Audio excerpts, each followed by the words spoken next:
Welcome to the Woodstock at 50 conference here at Marist College. My name is Kwame. I'm really pleased to be moderating this opening session on a Friday afternoon. I just want to make a quick announcement to everyone to please silence your cell phones, airplane mode, or to turn them off so that we can give our full attention to our wonderful slate of speakers who I'm going to introduce right now in the order of their presentation. So this panel is on Black Power, and we have an incredible set of experts in that field. The first of which will be Quincy T. Mills, who's an associate professor of history and director of Africana Studies at Vassar College. He's the author of Cutting Along the Color Line, Black Barbers and Barbershops in America, and is currently working on his second book, tentatively titled The Wages of Resistance, Unearthing the Black Freedom Movement. His paper today will be For Welfare and Wellbeing, The Resources of Civil Rights and Black Power. Next, we'll have Seidule, who's professor and head of the Department of History at the United States Military Academy at West Point.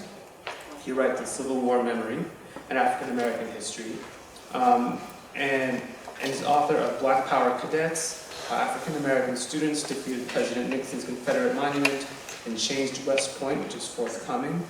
In 2020, his latest book, Robert E. Lee and Me, A Confederate Reckoning, will be published by St. Martin's Press.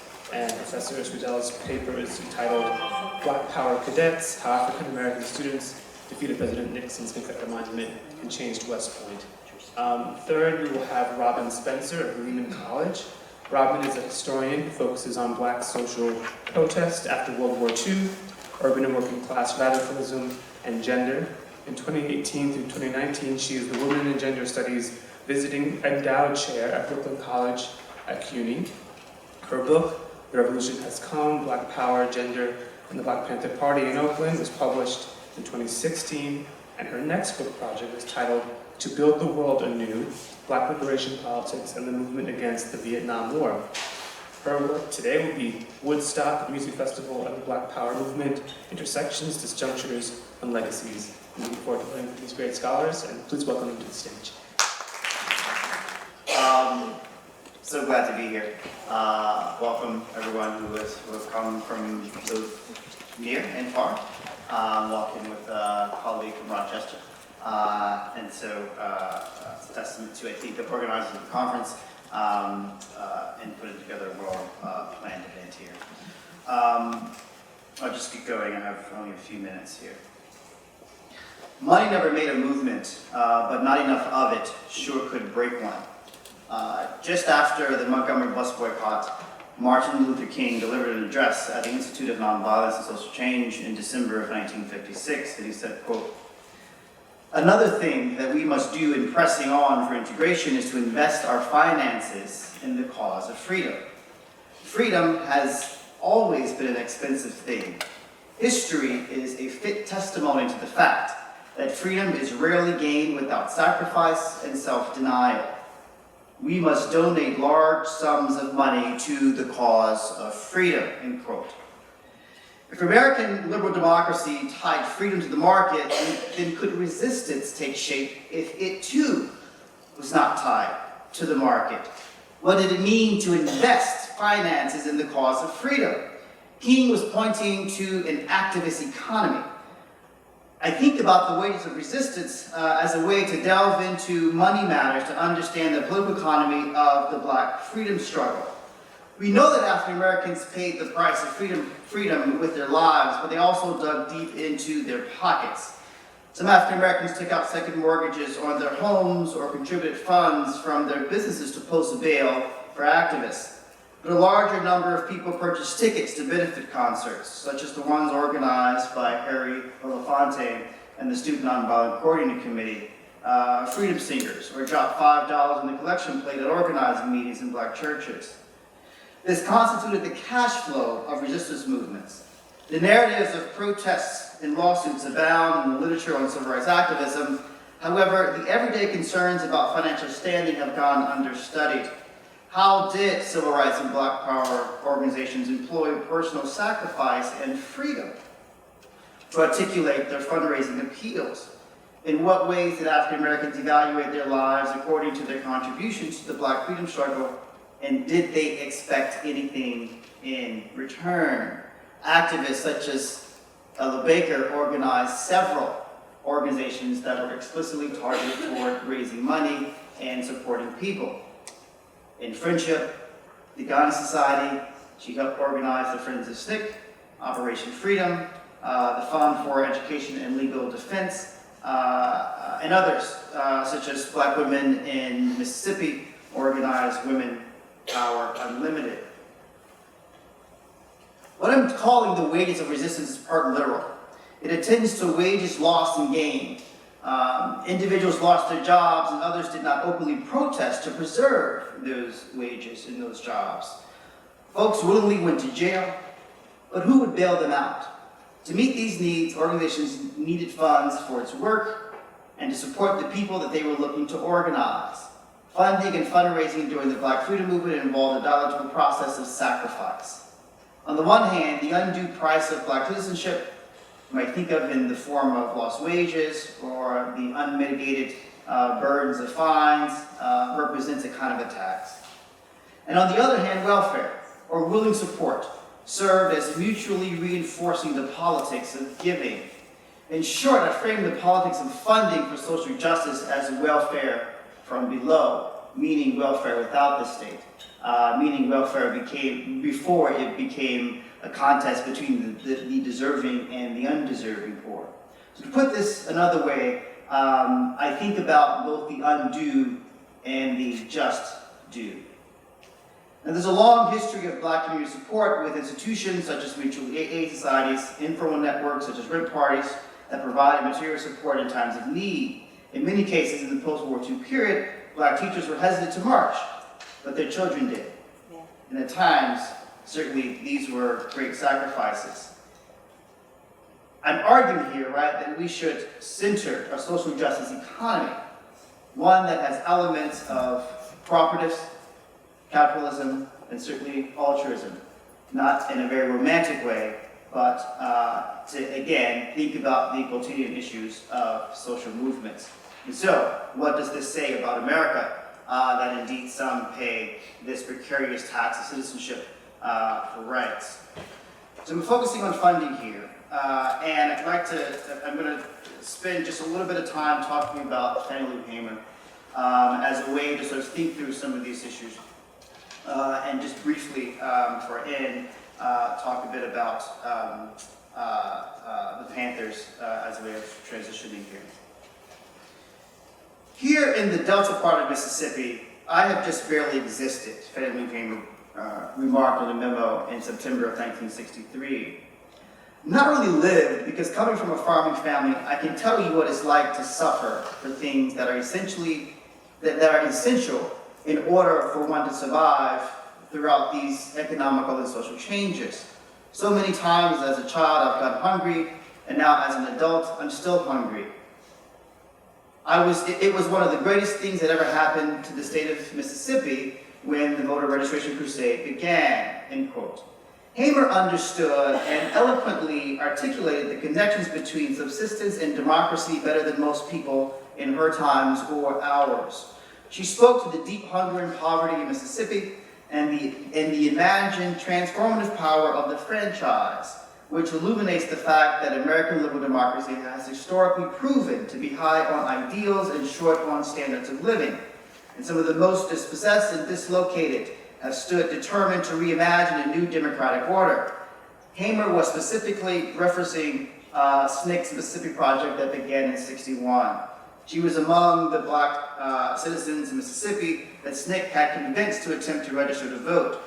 Not only did that Indianola County courthouse turn her away on that attempt on August 31st of '62, but when she returned home to the plantation in Ruleville, where she had worked as a sharecropper for 18 years, the landlord fired her and forced her to leave, her and her family to leave her home that they had leased.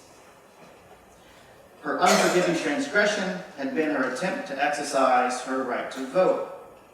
But instead of blaming SNCC for contributing to her eviction, Hamer went to work for SNCC, but more specifically for blacks in the Delta, to both convince them to register and to raise money and non-monetary resources to support those faced with economic reprisals. While Hamer's revelations about substandard existence are powerful enough, she didn't want people to simply show pity for the poor, hungry folks in the Delta. She wanted folks to provide necessary resources to fuel the burgeoning movement to bring about political and economic changes in the region. Quote, "It takes a lot of things to keep an organization going. We don't have transportation, so we need cars, food, clothing, and most of all, money, which will help greatly in our struggle for freedom. It is very important that we get to all the people whenever necessary. I'm married and have 2 daughters whose ages are 19 and 10. My work keeps me away from my family most of the time, and transportation is needed greatly. If I had a car, I could get to more people in a much shorter period," end quote. Now, transportation needs were acute throughout SNCC's work in rural areas. The images of SNCC field secretaries going from door to door to speak with residents was more complicated than a still photo can suggest. Individuals might live as far as 8 to 10 miles apart. Moreover, even when activists convinced people to register, the courthouse might be 20 or 30 miles away. But again, Hamer expressed concerns that extended far beyond the logistics of transportation and voting. With more material and non-material resources, she believed SNCC could operate more efficiently. They could help meet basic needs of people that they wanted to organize, and she would not have to be away from her family for long stretches of time. Instead, she showed deep concern for other poor families with little food and clothing to live a life that transcended mere existence. And so she went to work helping SNCC. And one of the biggest ways in which she helped SNCC certainly was through voting. But in the fall of '62, in the Delta, LaFleur County legislatures elected to discontinue from the federal food surplus program. Folks in the Delta needed this aid in between cotton seasons, particularly, right? Because they weren't growing much, right? And the food surplus program helped them get from season to season. The county supervisors decided, in retaliation for SNCC's work in agitating and in convincing folks to register, the supervisors decided to withdraw from the food surplus program. So SNCC found themselves trying to support people. One, to convince them to register. Two, to help them survive. And so they launched the Food for Freedom campaign. And so they organized around the South, but also the North, through its newly constituted Friends of SNCC organizations throughout many northern cities and certainly college campuses.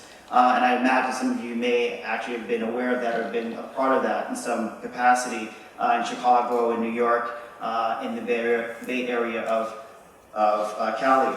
And so part of Hamer's work, right, was to help folks raise food and clothing, right, to support the folks in the Delta. Hamer argued, right, that this was the essential part of SNCC's work, but also the essential part of organizing. There's a way in which the Food for Freedom program was a way of saying that welfare mattered, but welfare between activists, right? Baker and Hamer often argued that people's subsistence, right, was what mattered for the vote. The vote wasn't just about some large, lofty, de Tocqueville notion of freedom and democracy, right? But the vote was the sort of pocketbook politics of folks to sort of have a sense and some freedom and security, right, for their lives. That's what people were actually fighting for the franchise for the hope, right, that they would put in politicians that would indeed enact policies that would help them in their everyday lives. My time is waning. I thought I had about 20 minutes. Was it 15? It told you 15. Okay, so I'm gonna listen to my moderator out of respect.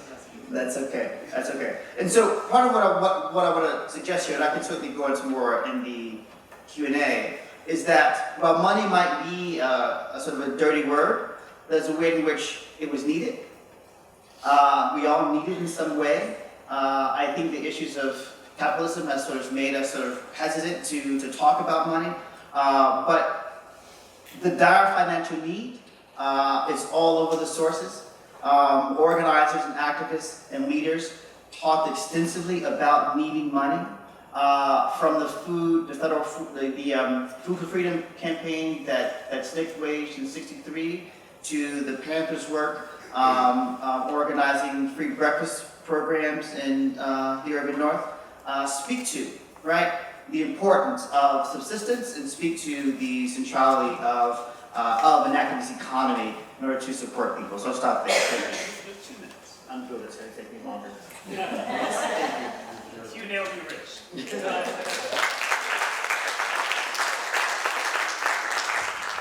Hi, my name is Seidule, and I'm at West Point, and much of my work has been on Civil War memory and Confederate monuments at West Point, and I found this story of a Confederate monument that didn't happen, and sometimes those things that don't happen are as interesting as those that do. And so I want to tell you a story today about cadets and the difference that they made at West Point. The Black Power Cadets. In 1971, Richard Nixon visited West Point, his only time he came. And he came at a time the nadir of the U.S. Army in 1971. And it was a time when, with race problems, with drug problems, and with the coming out of Vietnam, that the Army was really at a low point. And he asked the cadets to lead a moral rebirth of the Army. And that's Nixon and our superintendent at the time, General Knowlton, William Knowlton. And so they got in his 1967 Lincoln Continental with suicide doors and white walls. We've had presidents come to West Point often, and they ride the Beast. That's what the president's car is called now, the vice president's. This hulking Suburban with 4 6-inch glass, and you can see the assault rifles in it. Not then. Then they had, that was a ride right there. So Nixon and Knowlton went forward to our trophy point. This is where Battle Monument is, and that monument is to the regular Army officers who fought in the Civil War, and it was, when it was dedicated, it was to those who welded a nation and freed a race. And it was for the War of the Rebellion, not the Civil War, not the war between the states, the War of the Rebellion, the official term in the U.S. for the United States for that war. And when Nixon saw this, he said, well, where's the Confederate monument? And the superintendent said, well, we make monuments only for those who fought for their country, not for those who try to destroy their country. And Nixon said, please, you need to put a Confederate monument on here, and you need to do it now, in time for the Republican Convention in '72. Well, Nixon had just come from Alabama and was executing the Southern strategy, which was trying to make white citizens of the South part of the Republican and make the solid South, which of course is exactly what happened. And so he was worried about George Wallace, who was going to run for president as an independent, and if Wallace, as an independent, had a certain number of states, a Democrat had a certain number of states, and a Republican, it may be sent to the House of Representatives, where, controlled by the Democrats, the race may actually go to the Democrats. So he said, I order you to create a Confederate monument. And he put in charge of that the Deputy Assistant to the President for National Security Affairs, Alexander M. Haig, one of the most political of generals, and someone who had, he would do the boss's bidding with fervor. And so he wrote 4 letters to the superintendent, along with one to the Nixon, ordering this Confederate monument. Well, our superintendent at the time, Lieutenant General Knowlton, was a savvy guy, spoke 7 languages. He was a really a great leader. And he knew that this was going to be absolutely awful idea to put a Confederate monument there. He had recently started a minority admissions program. They had increased the number of African American cadets from a handful in every year to under 20 total, to now there were over 120 cadets. And he knew that this would devastate that. And in fact, so there you can see, for the first time, with equal opportunity and equal admission, minority admissions program, that West Point was bringing African American cadets to West Point. Knowlton had this savvy idea. I'm going to tell the senior African American in the Corps of Cadets, Percy Squire, who's the one on your left. He came from Youngstown, Ohio. Was from his dad worked on the factory floor there. His grandfather was a Harlem Hellfighter, and he understood how to organize. He understood how to fight. Whereas David Bryce, his compatriot there, came from Blythewood, South Carolina, and when he was appointed to West Point, the Klan burned a cross on his front lawn. Had never spoken to a white person in any sort of meaningful conversation before he got to West Point.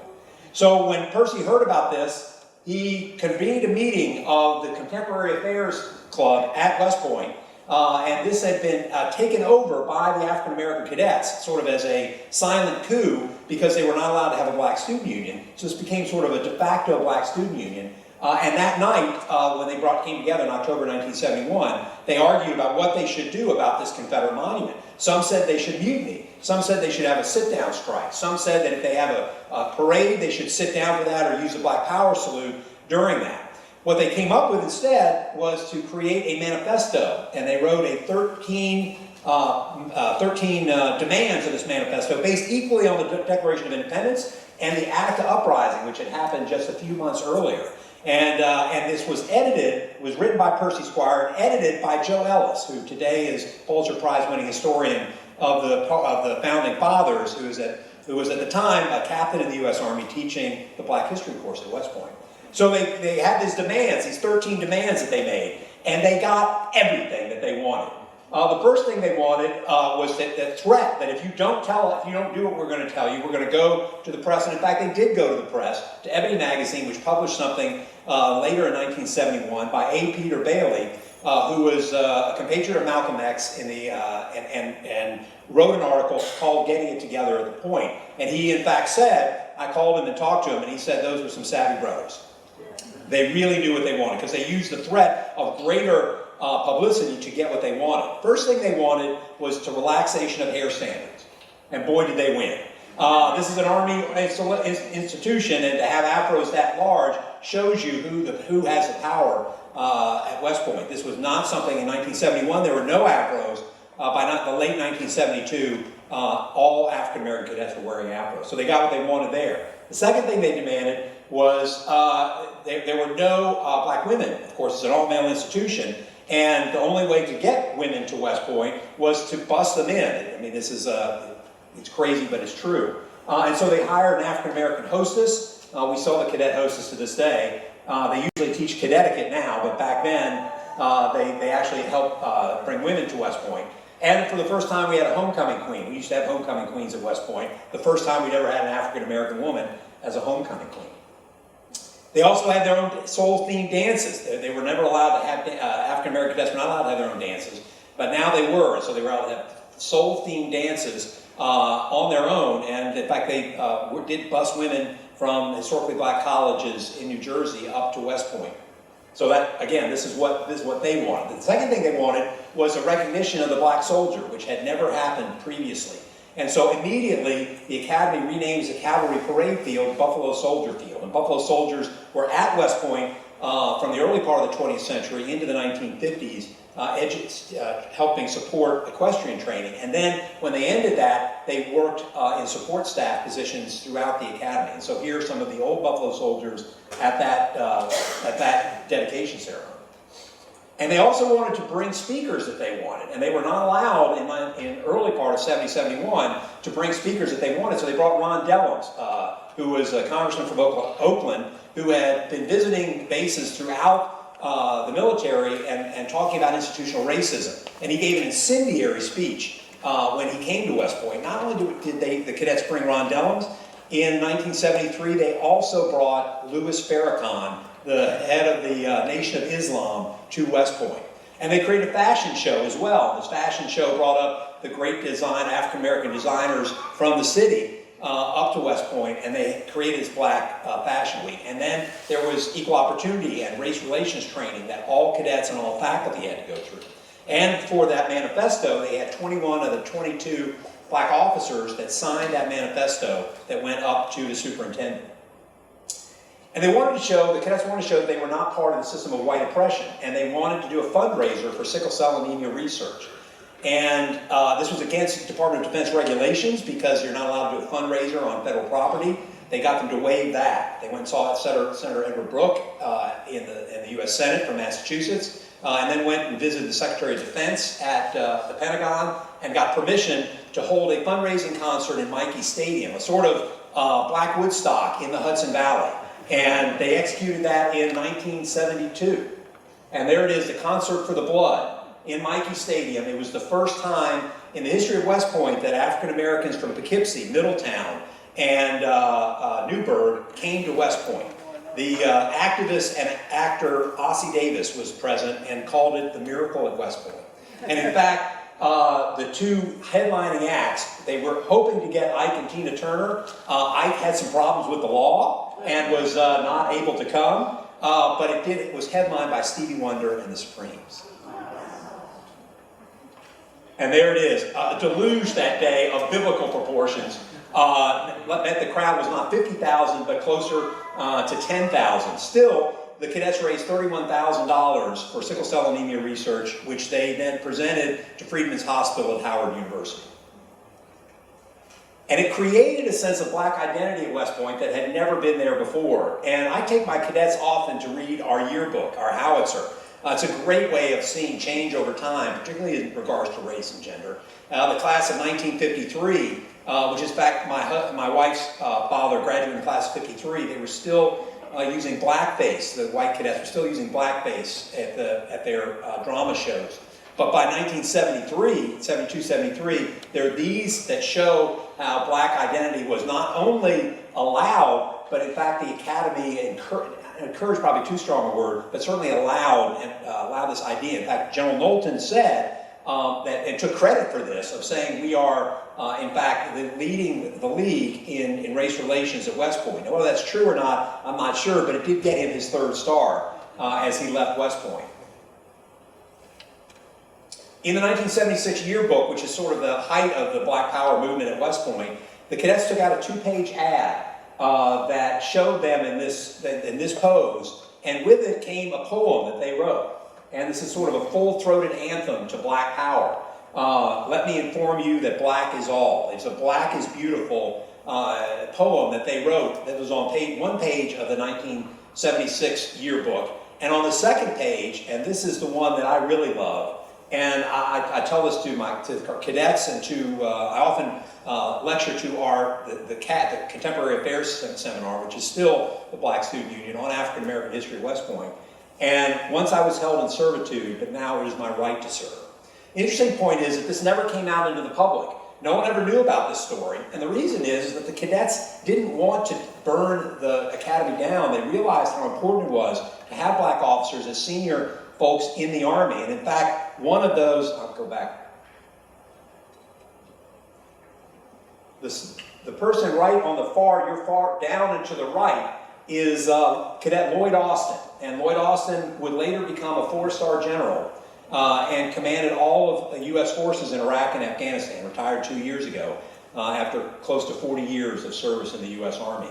And so it was true that, in fact, they did become the leaders in the U.S. Army and were able to, at least in some way, help. So, how about today? Today, this beautiful site is the site of Trophy Point, which holds the trophies of war from the American Revolution up through the Spanish-American War. And if you go there today, there's no Confederate monument. That manifesto went to the superintendent. The superintendent wrote to Al Haig and wrote to the president, wrote to the Pentagon, and said, if you do this Confederate monument, the turmoil and chaos at West Point will be huge, and you will not be able to control it. The Congressional Black Caucus will come, and there's no telling where it's going to go. And the White House wrote back, terminate the monument. So 100 cadets at West Point defeated President Richard M. Nixon, one of the canniest politicians of his era, at his own game, and there is no Confederate monument at West Point today. So one postscript. Got it. I will hit my time. In 2012, we brought David Bryce back to West Point, and he met with our African American cadets. They had a great time talking to each other. And then 2 years later, I had a cadet that came and talked to me and said he wanted to change the name of Lee Barracks, and had heard me talk about the Black Power movement at West Point and wondered what he could do. And I said, well, here's the way they did it here. You saw that. But just so you know, there's a new barracks that we're building at West Point. Our highest honor at West Point is to name barracks after people. We have barracks named after MacArthur, Grant, Sherman, Eisenhower, and Robert E. Lee. We can talk about that at some other time if you want to. And they said there's a new barracks coming. And so this cadet started Operation Tuskegee. And Operation Tuskegee was to gather the names from African American cadets to name our latest barracks and to name it after Benjamin O. Davis Jr. And this is what our new barracks look like. It's a $170 million building. And to name it after Benjamin O. Davis Jr., the leader of the Tuskegee Airmen during World War II, first African American to come back in the 20th century, who was silenced by his peers during that time, really under a form of torture. And Operation Tuskegee worked. And so today that barracks is named Benjamin O. Davis Jr. Thank you very much. Thank you. Thank you. I first want to start off by thanking the organizers of the conference. I went back today looking for directions, and I searched for Woodstock in my email, and I found over 20 messages that were sent. So I know that there was so much organizing that was done to make this moment and these couple of days possible for these conversations. So I wanted to start off by thanking the organizers. Before kind of thinking with you around how we can think about organizations like the Black Panther Party, one of the leading Black Power organizations, and their connection to Woodstock. So the Panthers and Woodstock have a long history and a contemporary connection. One of the first places that Stanley Nelson's Vanguard of the Revolution, a much heralded documentary about the impact and history of the Panthers debuted before it hit the big screens, was at the Woodstock Film Festival in July 2015. The copy announced that Woodstock was shaped by the Panther context. Quote, change was coming to America and the fault lines could no longer be ignored. Cities were burning, Vietnam was exploding, and disputes raised over equality and civil rights. A new revolutionary culture was emerging, and it sought to dramatically transform the system. The Black Panther Party for Self-Defense would, for a short time, put itself at the vanguard of that change. Well, who were the Panthers? Founded in 1966, the Black Panther Party reflected the growing evolution of the movement for freedom and determination in Black America. Brought into being by conditions like police brutality, civic neglect, housing inequalities, educational segregation, the Panthers burst onto the scene in October of 1966, shaped by the cry of Black Power, and they were one of the organizations that really defined that cry and provided an organizational framework for how we understand and think about Black Power. They were not alone, certainly. Many organizations would come up under the rubric of Black Power as well as individual initiatives. Well, the Panthers were integral to the cultural fabric of their times. You cannot pull the thread to excise their influence without unraveling the fabric of the 1960s. Black is all, as we were reminded, and that really spoke to me. So I put it into my paper. Black is all. So from style, from the afros and the hair and the clothing that they wore, which signaled uniformity, a discipline, that signaled the type of militaristic organization that they shaped themselves into, to their politics, which focused on combating racism, U.S. imperialism, raising questions about the U.S. war in Vietnam, and other places around the world as well. They're concerned with what was going on everywhere from the Middle East to North Africa, to parts of Asia, to Portuguese colonies seeking independence from Africa at that time. To their culture, little known fact, the Panthers had a funk band called the Lumpen, for Lumpen Proletariat, and they mixed funk and R&B in ways that were infectious and political. Music provided both escape and engagement, a visceral reconnection of body and soul, a way of tuning in, expressing community, and exploring sensuality at a time of debates about birth control and sexual freedom. Black power was here, there, and everywhere. While the Panther politics did not appeal to everyone, they certainly occupied a space in the political landscape that was connected to some of the same themes that animated Woodstock. Redefinition of community and communalism, a sense of empowerment and possibility despite the fissures, the fact of youth, wide-eyed and filled with possibility. Oftentimes, Panthers are not allowed their youthfulness in the same ways as some of the youth activists of the 60s who were white, but important to note that most of the Panther members were in high school or in college. So they were young people, and they were thinking about how to transform the world. Now, anti-war politics is really central to understandings of political dissent in the 1960s. The Panthers were at the forefront of that, and these politics were in full force at Woodstock.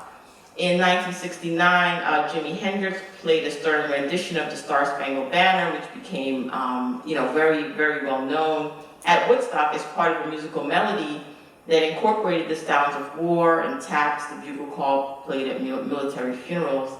He was the last artist to play at the festival, and many onlookers called his performance a defining moment, not just for the festival, but for the era. Anti-Vietnam War protests were raging, and movements for black, red, yellow, and brown power brought the contradictions of American democracy into sharp relief. This observation does not require one to make Hendrix into a radical or deeply politicized figure, but it does open the door to considering how culture and politics overlapped in ways that were evocative. Is that not what we come here to consider around Woodstock? Especially as the past is searched for as a place for answers for activists today, and politicized musical artists today have employed fugitivity and undergrounds to circulate their radical message. For the Panthers, one of the ways that they connected to and influenced the culture of the time was around this question of collectivity. The Panthers used collective living, which originated in the late 1960s when financial pressures and the impact of COINTELPRO, coupled with their embrace of socialist principles and their deep sense of comradeship, led some members to live together and share expenses. These initial collectives were born out of expediency and consisted of rank and file members who lived together in Panther dwellings. These spaces became mixed living quarters, workplaces, and guest accommodations for visiting comrades. It should also be noted that they were sites of struggle around sex, sexuality, gender politics, and the domestic division of labor. Collective living was entrenched as the Panthers moved from being an organization that applauded revolutionary action against the police to an organization that emphasized day-to-day work, perhaps acquired a revolution of attitudes and behaviors. As they began to focus on building their organization into a lasting institution, and strengthening the collective was part of this process. By December 1972, the Panthers owned 21 properties, most of which were in the Bay Area and used as offices, community program sites, and living spaces. And of course, the economics of this. First speaker reminded us is very important. How did they fund all of this? We could talk about that. The Panthers justified this institutionalization of their collective as a means to facilitate the total commitment of their members. So they met needs of food, clothing, shelter, even health care. They also included in collective discussion, comrades' appearances, their clothing needs, as well as the maintenance of cleanliness in work areas, distributing funds collectively to buy shoes and clothing for other comrades, Planned Parenthood within the party, policies for expectant mothers, and the creation of an infirmary, as well as teaching remedial reading and math skills. It's important to note that these were internal policies that were not separated from the fact that the Panthers at this point were focusing on community development programs, which were aiming to bring free services to the community. And in that way, and especially in the Bay Area, they were deeply connected to elements of the counterculture. Well, the Panthers' collective structure created a strong sense of optimism about the Panthers' ability to weather the storms of COINTELPRO. Many of the members attempt to shed individualism and to confront ingrained ideas about gender and sexuality and build genuine bonds of mutual trust and respect with comrades. Was one of the most politicizing experiences of their Black Power activism. So important to note that being a member of the Panthers was not just a commitment to a political idea, an organization, and a community, it was also a commitment to other human beings. The lived experiences of Panther members helped them maintain their commitment, even as the organization would evolve and eventually decline in the late 1970s. To quote one Panther, "We ate together, we slept together, we lived together, we did everything together like a family, like an organization should. We are a bunch of disciplined, organized young brothers and sisters who were determined to uplift the Black community. It wasn't no joke being in the party. It might have been called a party, but it was no party. We had a lot of fun with each other because we loved each other. We had a lot of family affairs. We always celebrated each other's birthdays in a big way. We didn't celebrate holidays, but we did celebrate life with each other." In-depth scholarly analysis of the sacrifices, victories, joys, and tribulations of day-to-day life in Black Power organizations has been limited due to some of the boundaries that have been artificially erected between the personal and the political, the public and the private, and formal and informal politics. However, the Panther story provides evidence that these areas were understood as intimately related. Their communalism was always a means to an end, addressing social and political conditions in poor communities of color and amongst poor whites.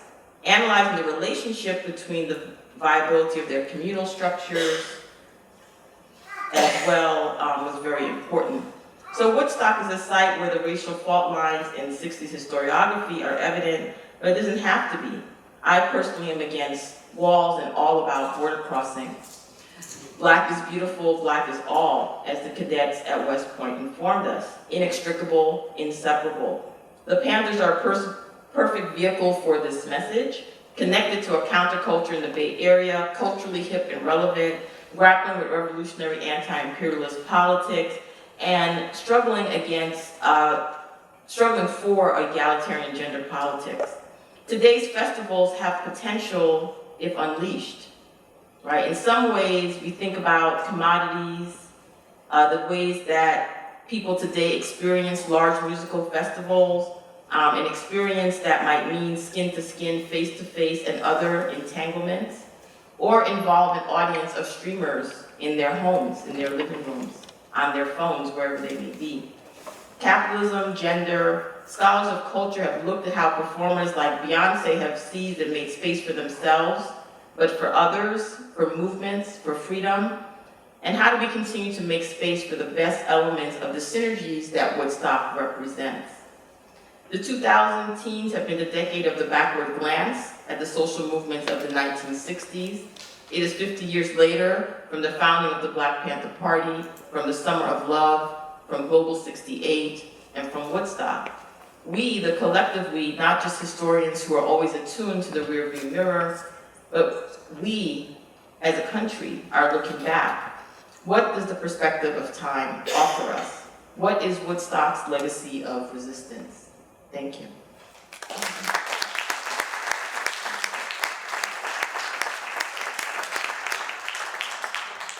I'm good.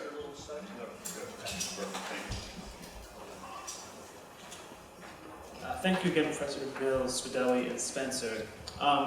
I thought that we could try something just slightly different for this Q&A than we did in normal panels. And I saw this at a recent conference that I attended, and it was very effective.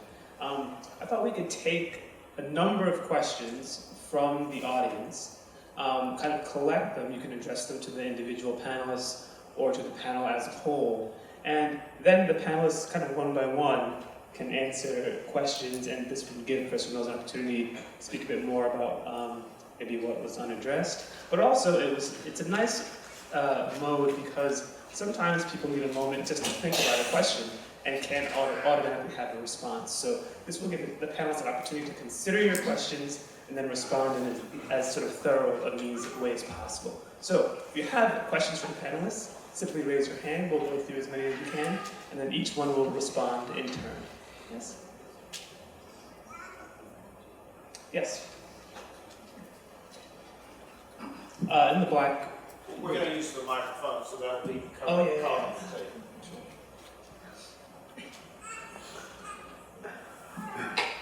Oh, yeah. This question is regarding when the percentage of African American cadets at West Point increased, were there problems with acceptance? Were there any issues as far as having them accepted as, as another cadet rather than any kind of racial issue?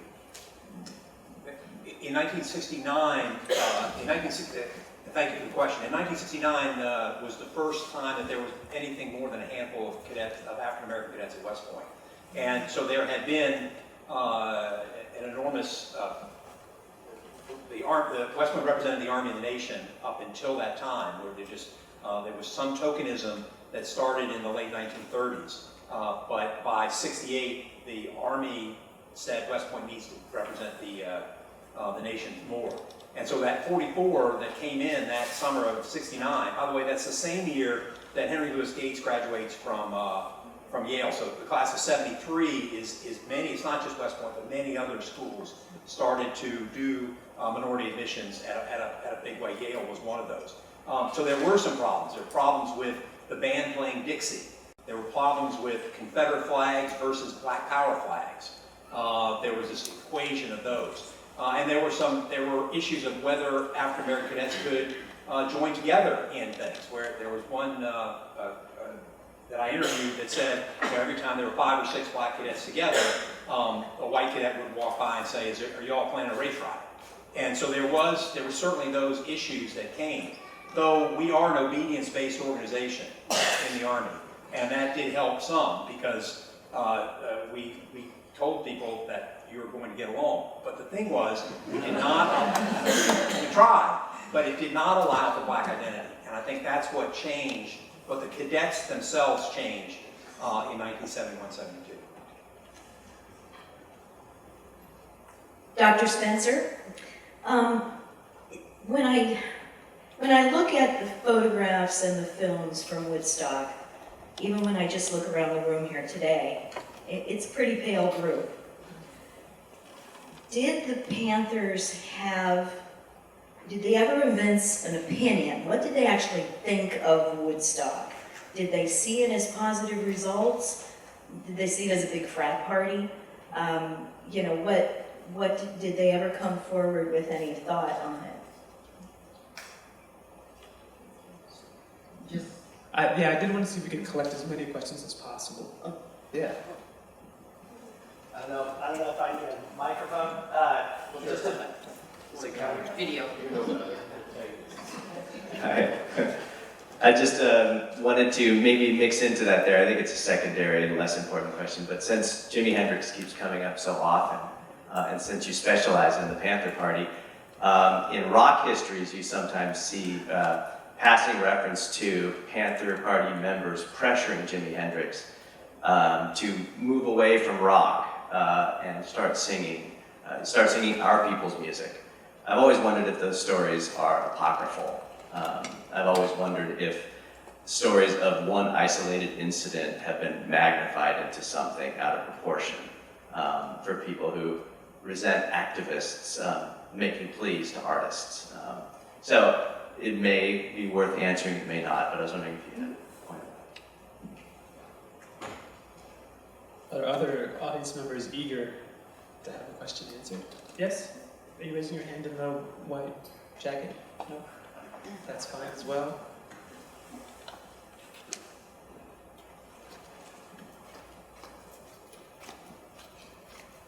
I was wondering if Dr. Spencer could talk a little bit about Panthers in New York City.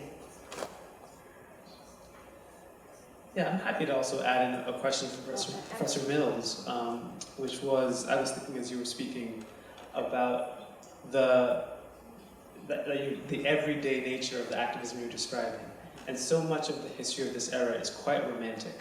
And I wonder about, as historians, as we turn more to the quotidian, to the everyday, do we risk losing our audience by focusing on these sort of kitchen table concerns? And how does that still retain the drama that needs to propel historical narrative? So, are there other questions that we might want to clear up for our panelists? Yes.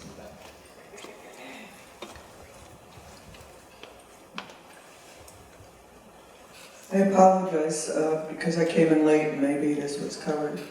But I'd appreciate if you would talk about art of Emory Douglas and also the murder of Fred Hampton. Do you mind if we stop there? That sounds fair. Yeah, let's go down there. Okay. All right, despite the paleness of the gathering, I'm going to start there. You know, the history is not pale. You know, I think that sometimes our understanding, or maybe all the times, our understanding of historical events after the fact can never capture the complexity of everything that was going on in the moments. We strive to do that, right? So while Woodstock, you know, was not a place for large numbers of African Americans or even small numbers of African Americans to gather, it didn't mean that African Americans didn't have an influence on some of the ethos of Woodstock, or that they didn't express opinions on Woodstock as well. Now, I studied the Panthers in Oakland because of proximity and political connections with Berkeley and San Francisco. The Panthers had a long and sometimes fraught relationship with elements of the white left, and they certainly understood and had a critique of what they felt was the apolitical nature of some formations and efforts and initiatives at the time. Now, it didn't mean that in some ways they didn't also partake in some of the things that they were themselves criticizing. So yes, like in Panther literature, you'll find critiques of hippies and being apolitical and tuning out and dropping out and all of this. And I think that some of those critiques were very sort of, very, very sincere and offered in that spirit. At the same time, I do think that the Panthers struggled with some of those same issues themselves.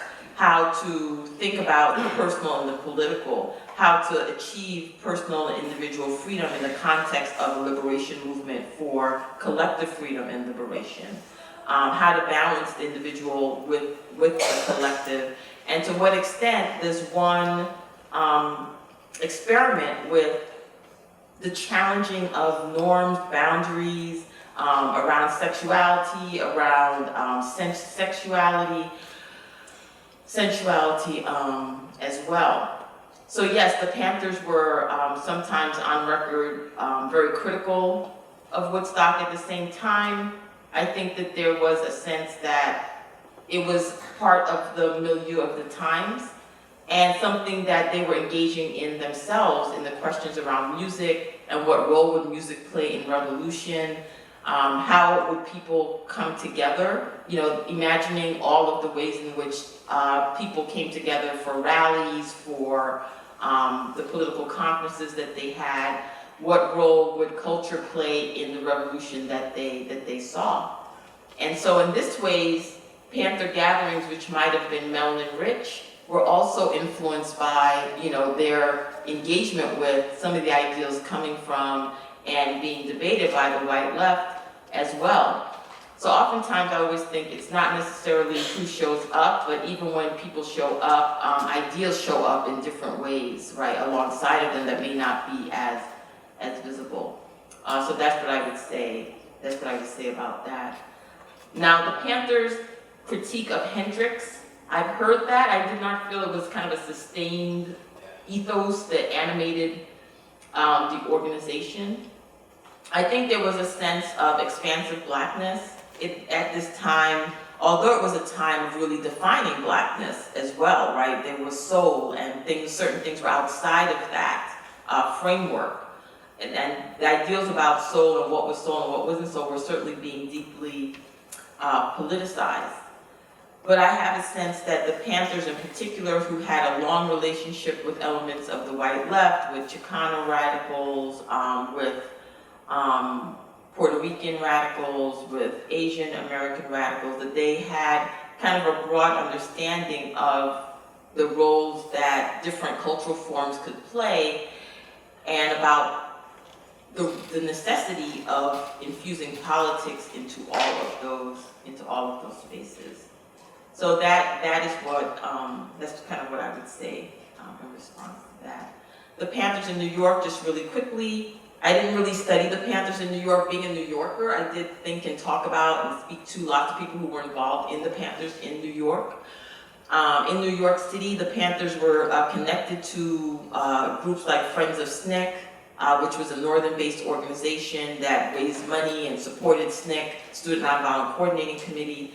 So many people who were in the Panthers in New York came from Friends of SNCC. They came from other local organizations, welfare rights movements in New York, etc. So the Panthers in New York has its own origin stories. Actually, the Panthers started in New York before they started in Oakland. So that's important to note as well. And then the Panthers in New York were part of a very contentious organizational split within the Black Panthers, where the New York chapter was expelled, some would say resigned, some would say pushed out. I mean, it's a very, I think, fractured moment of the larger organization, and some members became, continued on in an entity called the Black Liberation Army, right? But at the same time that was happening, the Black Panthers were continuing on in Oakland and other parts of the country as well. So organizations evolved, and certainly I think the Panthers in New York evolved in tension and tandem with the national office in Oakland. Thank you. I'll think about your question in a couple ways, Kwame. Several years ago, when I was doing work on the barbershop book, I was giving a presentation, a public presentation on the work, and I was talking about the first barbershop movie, Barbershop 1. And there's a scene in there, a fairly controversial scene, where the characters in the barbershop were speaking very derisively about Rosa Parks, Jesse Jackson, and others. The barber in the film said that Parks didn't do anything but sit down, right? He said more colorfully than that. And so I made the argument, right, that in this fictional film that is actually it's not true that she didn't do anything but sit down, but it is true that certainly there were other activists who had taken a similar stand before Parks, but for very strategic purposes, right? They decided not to organize collectively, right? And that in fact there was a young teenager who did that very thing, right? But was not respectable enough to be the focal point of a movement. And I thought that was instructive, particularly for young people to hear, right? You don't have to be sort of, older, established, right, to sort of help start a movement in some particular way, or to take a stand. And so there was a person in the audience that stood up and said, "We need our myths." Right? American history has its myths. We need our myths. I understood the emotion there, right? And I get the sentiment. As a historian, I don't agree with myths, right? Part of the work that I do is to say that this history itself is complicated. The same ways that American myths, historical myths are complicated and it's just not true, and we have, I try to, but again, I understand, right? Our public selves are often more polished than our private selves, and then when we start sort of picking at the everyday things, we start picking at the sort of private things that we prefer not to talk about, not to be, take the recent King controversy, right, as case in point, right? Lots that still needs to be unfolded there. So Hamer, for example, just as she was, helping to raise money to organize food and clothing, she also helped to distribute that food and clothing in Ruleville. And so what was interesting about Hamer is that she would, there'd be long lines of folks trying to get clothes. And she would ask, "Are you registered to vote? If you're not getting anything." Right? You go down to the courthouse and you try to register. If you're not successful, fine, but you need to at least attempt to register, right? Now one might say, right, well, these are folks who needed help. Hamer had the resources and could help, but she didn't, right? There was a way in which, for her, right, and then I think this is where as I think about the politics of welfare, right, where where activists, had been sort of fighting against, right, the ways in which the state had defined welfare as deserving and undeserving. And here was Hamer deciding who was a deserving and an undeserving activist at that time. And doesn't make Hamer look flattering at all. But frankly, I think it speaks to who Hamer was. She's like, look, I'm gonna help, but let's not lose sight of what this is all for, right? That we can sort of do both, right? Go register, because in the end, these clothes will help you right now, but they're not gonna help you next year. And so you have to register. And so it was sort of a hard line. So do we risk the audience? That's possible, but I think there's a greater risk, right, at not understanding, right, the sort of everyday issues that are involved in activism, and that, yes, the sort of flowery stuff that I think we tend to come into movements with of, we're gonna change the world. Absolutely. Well, how are you gonna do that, right? How are you gonna do it? And I think those sort of fits and starts that are quite typical, I think have to be fairly well fleshed out. And so thinking about financial issues, right, is just sort of one of those things. And again, this is nothing that's being invented. Activists, as we've said, activists have sort of thought about this, have worked through this. It just doesn't make the front page, and I think it, in some ways it should. Do we have more questions from the audience? Yes, Kristen. You're right there. Great. I'm just, when you're talking about this, I'm thinking about Stacey Abrams arguing to not boycott Georgia. And her argument being about how it's going to affect people's everyday lives. And of course that's complicated because we know the successes of boycotts, right? But she's making a real important argument about who gets paid and who works in different types of industries. And she's looking at class in a complicated way, and I'm wondering what you think. Let me just go, if you don't mind. Just to, Oh, yeah. sort of, We get which is a lot of time for a panel. I've never had this much time for a Q&A for a panel, so I have more questions here prepared if we need them. So yeah, you're absolutely right. It is exceptionally complicated.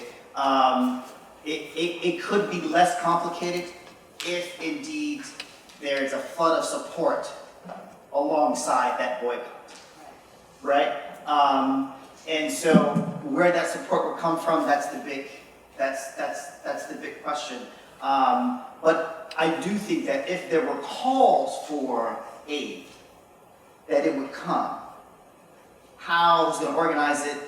I don't have an answer for that, right? But I think some pressure needs to be put on the state at its top level. Yes, and I think a boycott is, sort of a statewide boycott for major businesses.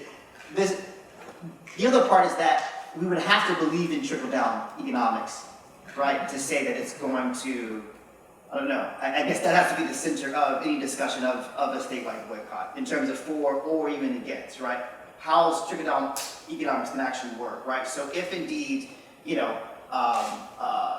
major corporations, conferences, boycott Georgia,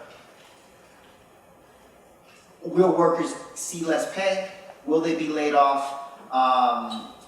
If they don't, are they secured their jobs? Probably not, right? But again, I think the sort of critical question is, could there be additional aid at the bottom level that would accompany a boycott at the top level? So that's I don't have an answer, but I think that's a way to help think about the question.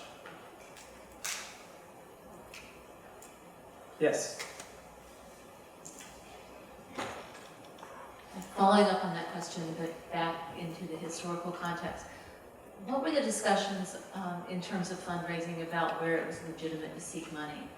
Were there concerns about the sources of funding at that point? There were concerns about sources of money. The voter education project is one good example that came from Kennedy. And SNCC, for example, did not really want to be in bed with Kennedy. And certainly, there were huge strings attached, right? So they were not supposed to be organized, it was supposed to be for education, for voter education, right? Not voter registration, if that makes any sense. And so there were huge discussions within SNCC about whether or not they should participate, but certainly they needed money. They needed money, and so they participated, but they didn't get that. But there was also complications about how much they got from the voter education project fee, because they got far less money than CORE or the NAACP or SCFC, right? The other way to sort of think about this is much money. So thinking about, say, SNCC, CORE, and even the Panthers. There's local money coming in, right? So there are many sharecroppers who gave like $1, and they would write these notes to SNCC and say, "This is all I have, but I know I hope it helps. If I have more, I'll send more." There were huge benefit concerts that were organized by Belafonte, by the SNCC Freedom Singers, that raised money. And then there were certainly both black and white celebrities who gave substantial money. What I think is interesting, actually, is that the Panthers, for example, got quite a bit of money from white celebrities to fund its breakfast program. They pressured local grocery stores, white-owned grocery stores, and said, "If you don't give us food for this program, we're going to boycott. We're going to boycott your store." And in many cases, it certainly worked, right? To provide those funds.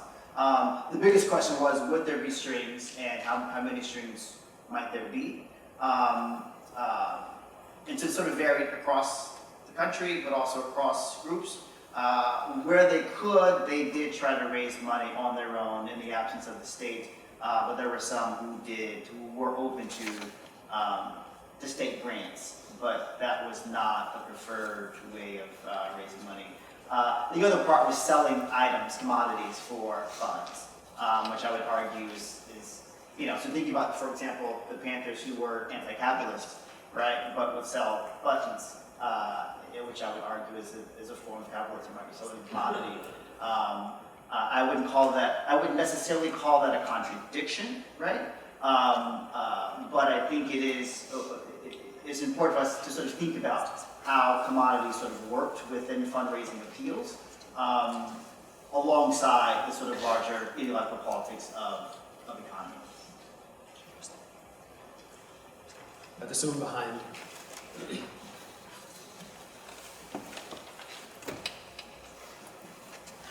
That was an amazing story of the Black Cadets at West Point, and you can tell by the approach that they took that they were brilliant strategists, and I can see why some of them went on to very distinguished careers. I just wondering if you could speak a little bit about, were those efforts and work that was done, was that sustained at West Point, and more recently, what's going on now? I think it is a good question to think why did the Black Power movement end? Some of it ends nationally, but there's a moment at West Point when it really stops, and that is the picture that I had there and the two poems was class of 1976.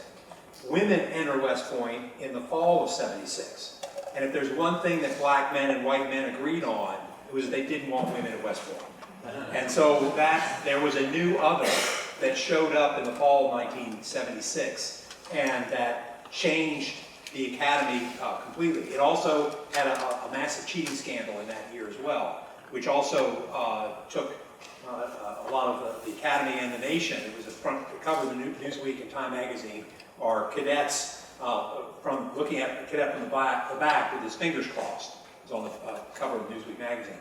So that's one thing. We have had strengths and weaknesses over the years when it comes to African Americans. Though I'll tell you, over the last 5 or 6 years, we've doubled the number of African Americans, and the Corps of Cadets are up to 15% now, which is a pretty, and it needs to. We've said that the Army looks like America, its officer corps needs to look like America. And we put more resources than we had previously, where previous to that, we were at about 6% African American, and had just sort of said, oh, well, that's as much as we can do. And now we I think, have done a better job of that. There's still racism at West Point? Yes, we're America. yes, there is, and there's still issues that we come across all the time. We have in the Army, which is at West Point as well, equal opportunity offices. So in this era, the Army created equal opportunity. They created classes in a whole center in Florida, at a Florida base, where equal opportunity officers and non-commissioned officers go to learn how to deal with these issues. And so there is an entire process about that, about equal opportunity. So we have waxed and waned through the years. But, you know, the Army is over 20% African American total. We're one of the most diverse organizations in the country. And we have, one of the important things about West Point is to ensure that leadership is as diverse as our soldiers. So I think we have work to do. We have work to do because we're Americans and that we represent and reflect the American people. I wanted to throw in a question that anyone on the panel, maybe the entire panel, might be interested in answering, which seems to be sort of in the air. Both in terms of this panel around Woodstock, in terms of the remembrance of Stonewall, and the memory of the Panthers, which is that the countercultural has become the cultural in a certain kind of way, right? We remember Woodstock rather fondly, we remember Stonewall rather fondly, and I'm wondering about just us as historians, what does it mean for us to look back on these moments where there once was a kind of visceral disgust? People hated the dirty hippie. They certainly were not thrilled with the revolutionary black Maoist. They had huge problems. I'm not sure that they are okay with that now, but that's a whole other conversation. But yeah, I'm curious about what does it mean as historians to look back upon these moments from this present one, wherein they're not only kind of popular, but part of marketing strategies, quite corporatized. Have we helped to commodify them further through our historical work? So yeah, any meditations you have on that admittedly broad question. Well, thank you for that question.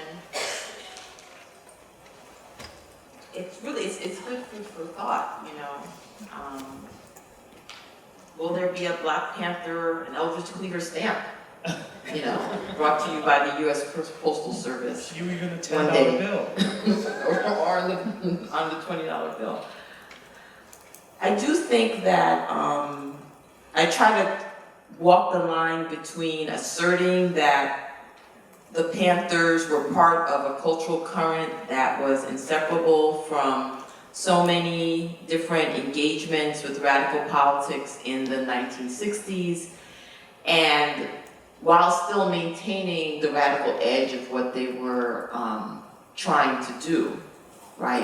And I say trying, I think it's that effort that is intriguing to me about the 60s as a whole, the way that so many different types of people thought and tried to remake all aspects of the world, from who ruled what to who was going to do the ironing, right? On all levels, I think that there was so much up for a rich discussion in that time period. So I think that it's important to think about the counterculture as a counterculture, to think about, especially in the face of conformity, political conformity, stylistic conformity, conformity on all levels, that we hold up the banner of people who were trying not to conform to some elements of society at the time, even while they struggled with unity on things like, you know, gender discrimination. It's amazing how gender discrimination could bring together people of all political stripes, right? But still, it's important, I think, to think through, you know, what was radical about that clothing, about the Afro hairstyle, what was being really said there about beauty, about power, about history, by the hairstyle. It's not just an image that we see, but it's, you know, all of those things were unpacked in it. And think about what that means, you know, for today. I do feel like we've moved toward the individual choice kind of mode in a contemporary sense. And as you said that the military was did you say discipline-based? Obedience-based organization. The parent in me was appreciated that. I only wish that I had ran a discipline-based home. But in this time period, I think that there was on the one hand a sense that these organizations were going to be disciplined, you were accountable to someone, at the same time challenging all elements of that, right? So again, even down to the revolution of the child, right? And thinking about how children were going to relate to their parents and how families were maybe reconstituting the state in the home. Like these are the discussions of the time, and I think it's important to always remember that, right? Because some of the things that we're very comfortable with today were question marks. Right? People try to really think about how do we make that in a different way in that time period. And I think that is the radical edge of the 1960s, and that is what will, they cannot put that on a stamp, right? In some ways, if you think about it. And it's messy, the messiness of it all. The very heroes that we look up to,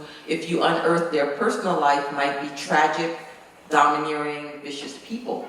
Right? Or the very organizations that we hold up might be very undemocratic spaces in some elements, right? So how do we sort of embrace all of that? I think that's one of the keys to understanding. A lot of the organizations that we hold up, if you look at their record on gender or sexuality or queerness, it's abysmal, right? So how do we kind of bring all of that into the conversation at a moment where it feels like everyone's accepted, everything's accepted, we can have all sorts of conversation about all sorts of things on the one hand, and when we very much know that certain conversations, identities are heavily policed and bodies and communities are physically and metaphysically policed in that way.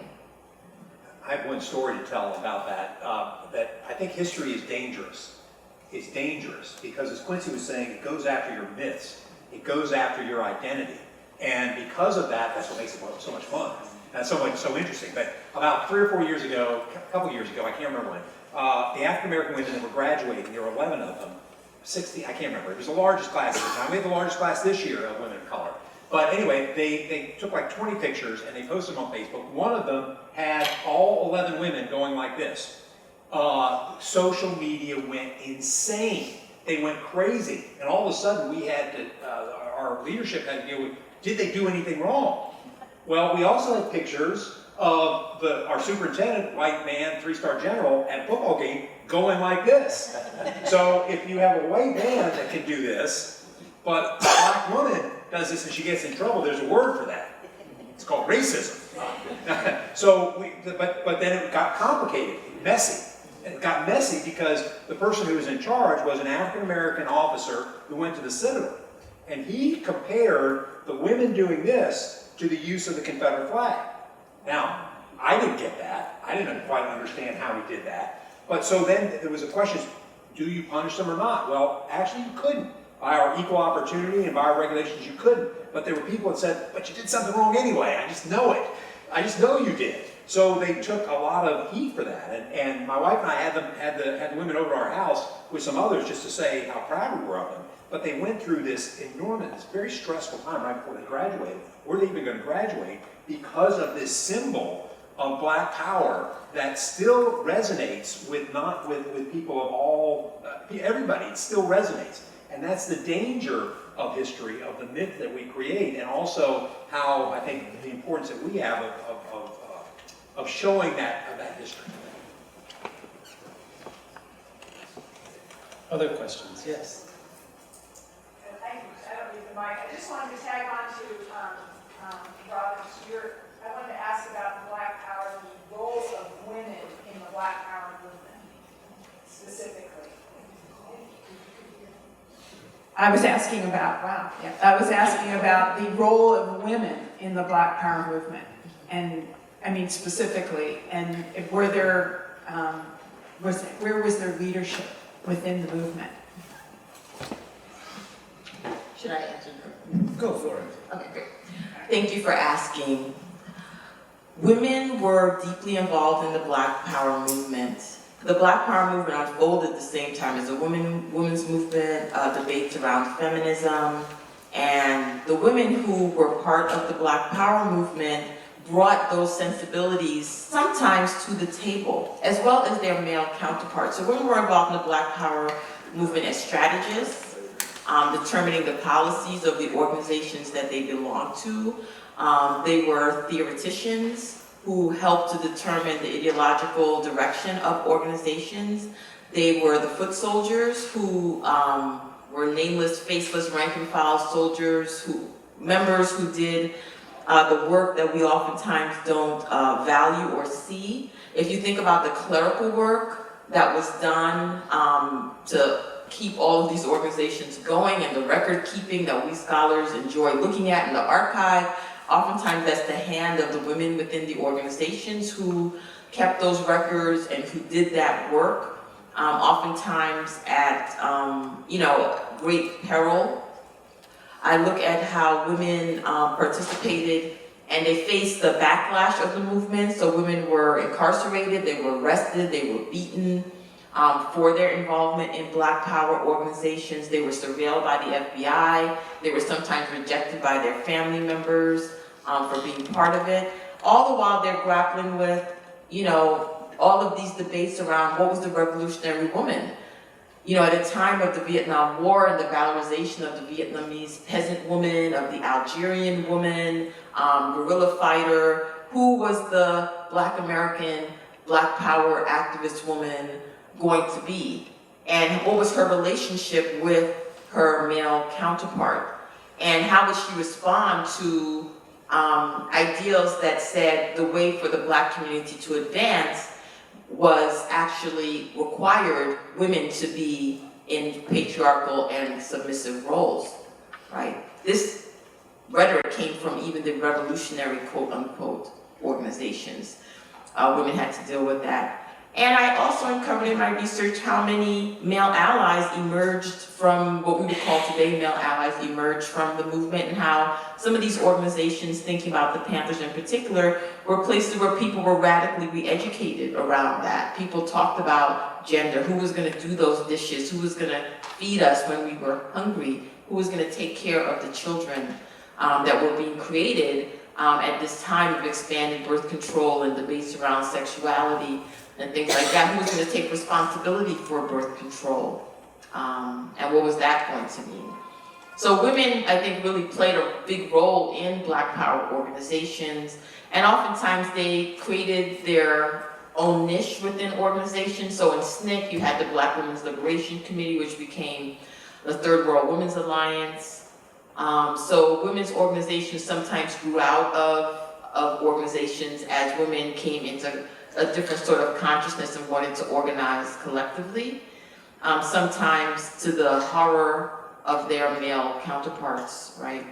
And within the story of women is, of course, the question of sexuality. What about women who loved women and wanted to have relationships with women, or men for that matter? How did the organizations deal with those kinds of relationships within the organizations?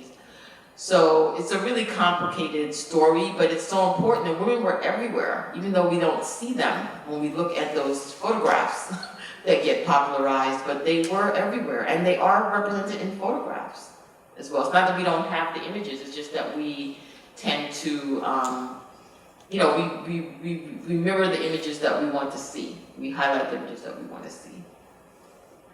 There's a great article by Tracy Matthews that's titled "No One Ever Asks What a Man's Role in the Revolution Is."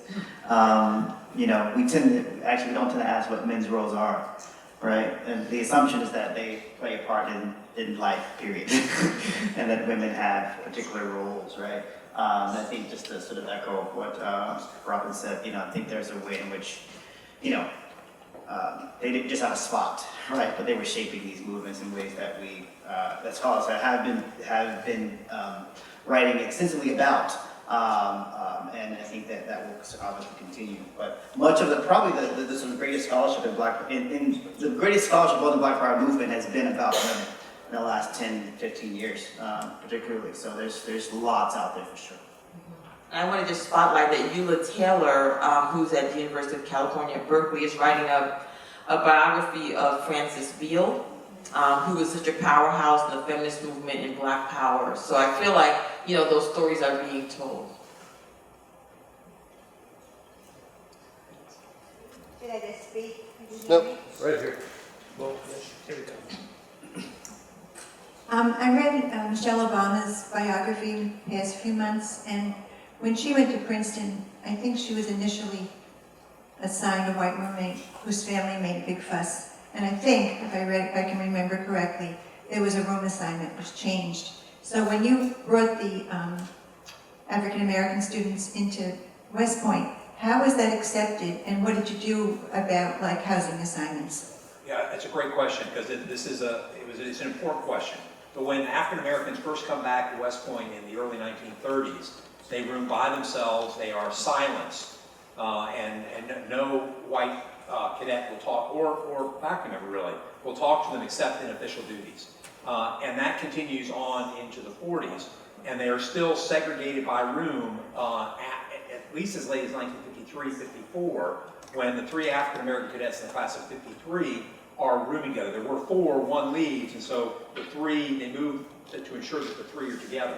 That starts to change in the 1960s. By the time that David Bryce comes, his first roommate is with a white cadet, but he's from Meridian, Mississippi, and is a racist and won't touch him. And so for cadets, they have to, when they get dressed for their parade, they have to sort of fix their backs, you know, whatever it is, their uniform. It's called a dress off, sir. Thank you. I'm not a West Point graduate. Every time it comes to there, I lose my language. So my former boss, Jim Johnson, is there to help me. Thank you, Jim. Appreciate that. So this cadet would not do that. So it was a very lonely experience. So the question is, it's always an interesting one. Do you spread out spread out whatever this minority group may be? It could be women, it could be African Americans, whatever it is. Do you spread out? And really, when you do that, you're saying it's more important for the majority cadets to have some understanding of whoever that person is, or do you bring more together so that it is easier for not necessarily easier, but that there's a community there? And the West Point has gone back and forth on that question over the years. And more importantly, for women, when they first came in, it was firstly to put women, a certain number of women in each company rather than just spreading them across. But it's the same question we have for women or African Americans, when you have such a minority, how do you do that? What's the way that you deal with that? And I don't think there's a right answer for it, but it's just helpful to understand consequences of decisions in either direction that you make. Do we have any final thoughts from our panelists? Everyone, let's thank our incredible panelists.